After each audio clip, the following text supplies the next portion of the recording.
Assalamualaikum dan salam Malaysia Madani. Saya Emilia, wartawan Adika TV. Pada 16 Ogos 2025, SK Radikal Raja telah menerima kunjungan istimewa daripada syarikat penerbitan terkenal Blimbooks. Lawatan ini bertujuan untuk memupuk minat membaca dalam kalangan murid serta memperkenalkan koleksi buku-buku terkini terbitan Blimbooks. Jom sama-sama kita saksikan.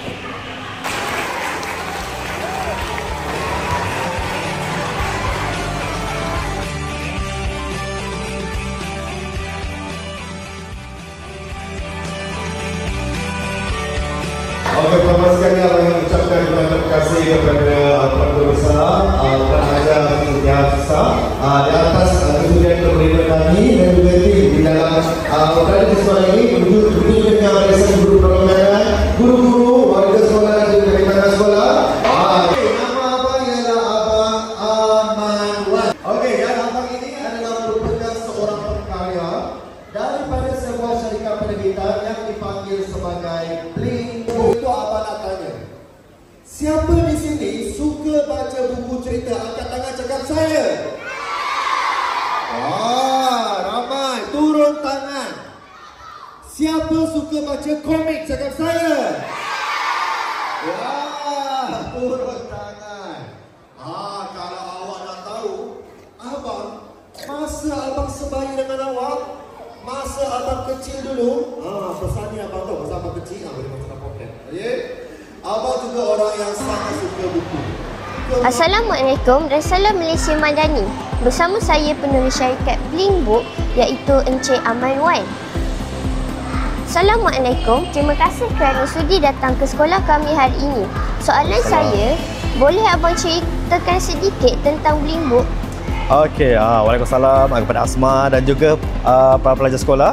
Okey, jadi Blimbooks ini sebenarnya adalah merupakan sebuah syarikat penerbitan buku. Kita terbitkan buku-buku fiksyen yang dihaskan untuk pelajar sekolah. Di mana kita punya karya-karya kita ada dua syarat tau Asma. Yang satu adalah semua buku kami menggunakan bahasa Melayu penuh supaya bersesuaian dengan bahan bacaan yang dibaca oleh pelajar sekolah. Dan yang kedua adalah setiap cerita adalah patut syariah, walaupun cerita seram, cerita lawan-lawan, kadang-kadang ada cerita tentang hati perasaan, tetap kita menjaga batas dan juga syariah supaya bersesuaian dengan nilai murni yang diterapkan di sekolah. Jadi Blimbooks adalah merupakan syarikat penerbitan buku yang dihaskan untuk sekolah lah. Kenapa kita panggil sebagai Bling? Sebab dia adalah gabungan blue dan juga pink. Blue mewakili pembaca lelaki dan pink mewakili pembaca perempuan. Bila digabungkan jadilah Bling. Bola rentah. Soalan terakhir, apakah harapan abang terhadap murid-murid SK Sri Adika Raja selepas lawatan Blimbooks ke sekolah kami? Okey, apa yang abang harapkan kepada para pelajar di sekolah ini adalah supaya minat membaca itu akan terus berkekalan dan akan lebih terus berkembang. Sebab mungkin sebelum ini ada orang yang memang abang dah yakin semua orang suka membaca buku. Tadi bila abang tanya siapa suka membaca, ramai suka membaca. Tetapi dengan kehadiran syarikat Bling supaya dapat mengembangkan lagi bahan bacaan. Mungkin sebelumnya ada orang tak pernah baca buku cerita komik lawan, tapi bila dia baca, bagusnya cerita ni sebab menggunakan bahasa Melayu yang betul. Jadi dia akan dapat mengembangkan lagi dia punya bahan bacaan dan sekaligus minat terhadap buku tu akan lebih mendalam. Sebab sekarang ini kita ada zaman gadget. Sebab itulah juga syarikat Bling datang ke sekolah-sekolah dengan membawa rak maya Bling.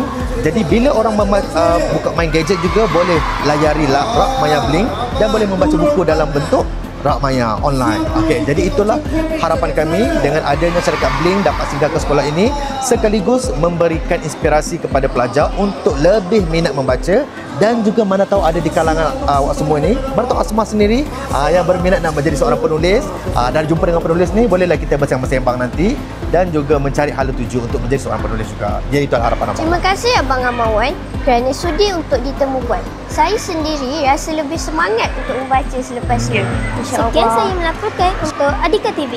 Adika TV, saluran berinformasi. Adika nombor 1.